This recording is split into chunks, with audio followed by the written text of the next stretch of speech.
महाराष्ट्र राज्यातला एक व्यक्ती चीफ जस्टिस ऑफ इंडिया म्हणून महाराष्ट्रात पहिल्यांदा येत असताना महाराष्ट्राच्या चीफ सेक्रेटरीला किंवा महाराष्ट्राच्या डायरेक्टर जनरल ऑफ पोलीसला किंवा मुंबईच्या पोलीस कमिशनरला तिथे येण्याची योग्यता वाटत नसेल तर त्याबद्दल त्यांनीच विचार करायला पाहिजे की मला प्रोटोकॉलचा बिलकुलही हे नाहीये. मी अमरावतीला जातो, नागपूरला जातो, तर मी पायलट एस्कॉर्ट घेऊन जात नाही. सुप्रीम कोर्टात येईपर्यंत अमरावतीला न्यायालयात असताना मी मोटरसायकलवरून फिरायचो मित्रांच्या. परंतु it's a question of respect by the other organs of the institution to the judiciary.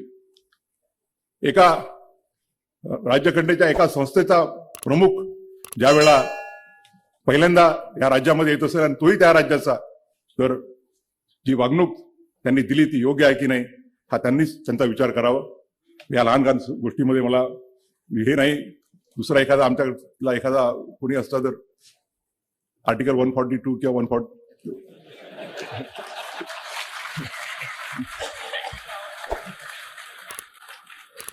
लहान लहान गोष्टी आहेत, पण तुम्ही उल्लेख यासाठी केला की लोकांना कळलं पाहिजे.